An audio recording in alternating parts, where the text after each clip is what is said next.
the backup singer was like, I feel like I need to do something drastically different. And I was like, yeah, why don't you cut your hair? And she's like, let's do it now. And so we're just kind of delirious from the road. And so I'm like, I get scissors and I'm like, I don't know what I'm doing. But she wanted full bangs. Right, okay. And I was just like, I have no training. I'm the last person you should suggest to cut your hair. But like, I cut her hair. And it worked out okay? It did. She looked awesome. And so I started cutting all the people on the road's hair. Well, we have a picture of how her hair turned. Oh, that looks good. Doesn't it look nice? I took that on my phone.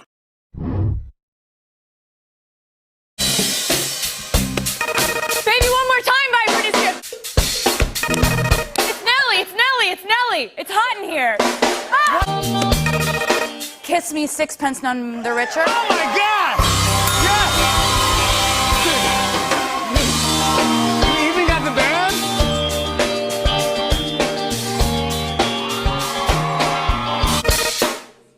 Is it no scrubs?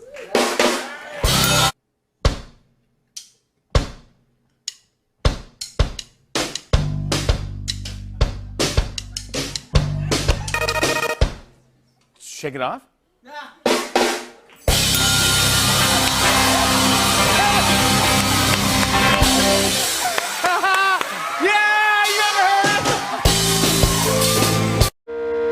I climbed out of my head and watched myself implode. A thought without a body ought to be the shot to take a load off. My brain is poison and I'm searching for the antidote. But every time I find it, my defenses scream, oh no you don't. Whoa, but it's fine. No, really, I'm fine. Why is Taylor Swift re-recording her first 6 albums? So Taylor was under contract with Big Machine Records, which was founded by Scott Borchetta. Scott discovered Taylor. In reality, Taylor's talent is what got her to where she is today, and Scott would not be where he is without Taylor. So Taylor did not own the masters to her work. The masters are the files that she recorded with her label, which are then reproduced onto CDs, vinyls, etc. She does, however, own the lyrics and the music, and I think according to her contract, she can start recording 5 years after the release of the albums. She offered to buy all of her work, but was counter-offered with a deal that said she could earn back one of her old albums for every new album she provided. She declined, and Scott Borchetta sold all of her work to Scooter Braun. Scooter Braun then sold all of her work, and under that contract said they were not allowed to tell Taylor and not allowed to ever sell it to Taylor. Your mom may or may not have videotaped you after surgery.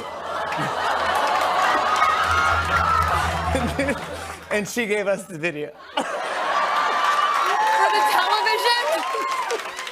Wait, this is a world premiere. You gotta check this out. Okay, so she found a snack. It wasn't the one I wanted. Stop, you can't cry. That's not supposed to be what you're doing. I try to get this one. Okay, let me get the other one for you. Okay, here we go. This one, but what do we do with this now? I'll eat it. I'll eat it. You don't fall asleep eating a banana, okay? I'm not asleep. My mind is alive.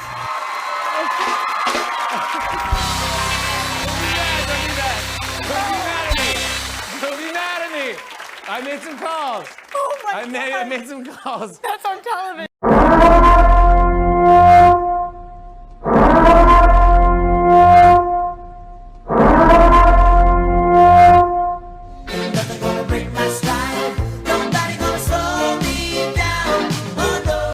This dress that I'm wearing has been dipped in wax. Check out. It's like as if a dress would have been frozen. But ironically, of all the sets that we've done, this has been the least cold one. How that works, I don't know.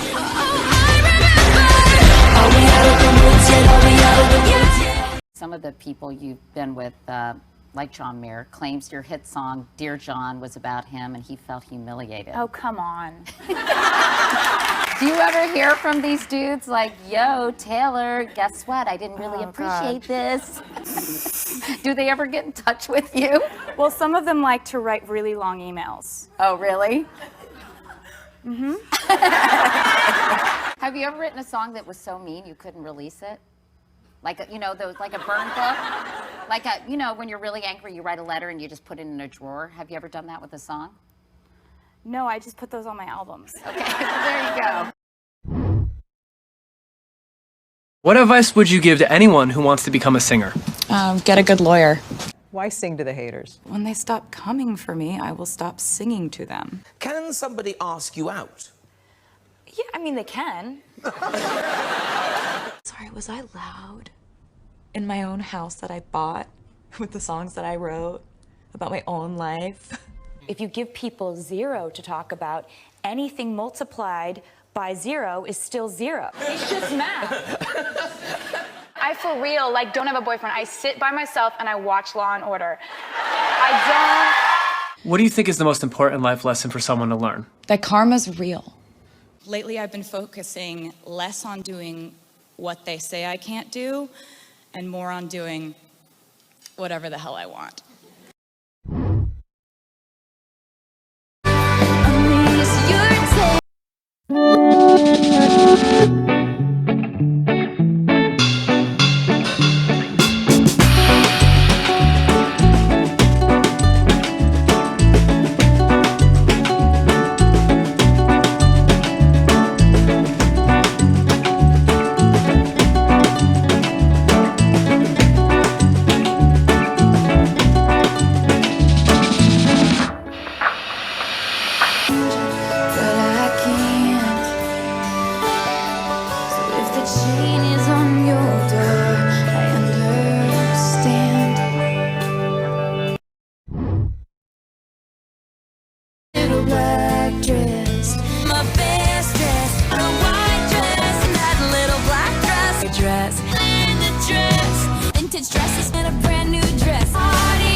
Have you ever regretted writing a song about one of your exes? Never. Never, ever, ever? No, because you don't write a song about them unless you know that you don't really want to know them anymore. If guys don't want me to write bad songs about them, then they shouldn't do bad things. I like writing songs about douchebags who cheat on me, but I'm not gonna say that in my monologue. Have you ever written a song that was so mean you couldn't release it? No, I just put those on my albums. Okay. They never go into this and be like, I really want to ask you out. Could you not write songs about us?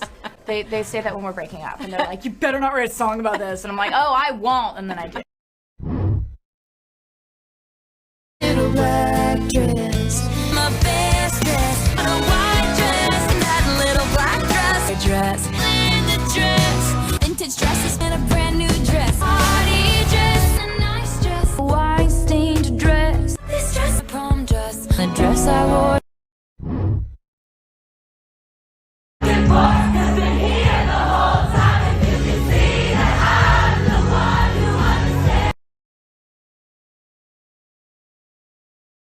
It's like you don't understand. They're turning us into cats. I have a new baby at home. I'm like, I have 3 cats. I find it funny thinking about if I were to have like a party for all the songwriters on that song. Really? Yeah, because it would just be me. I love breakup songs. They're so fun to write. Which brings us to Scooter Braun. Lighting's really good in case anybody's nervous. You can't spell cats without TS. Can we have another question?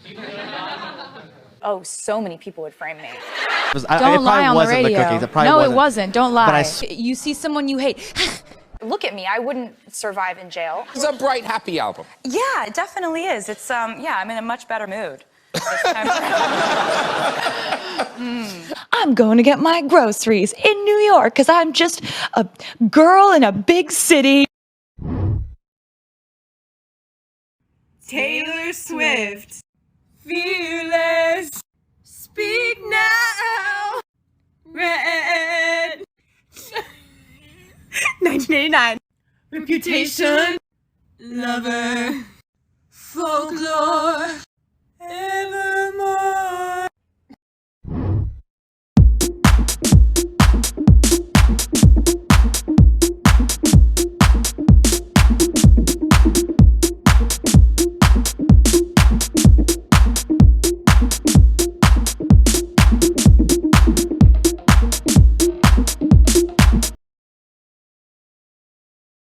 And you want to be this.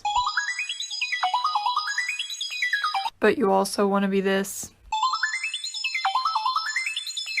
But you also want to be this. But you also want to be this. But sometimes you also want to be this.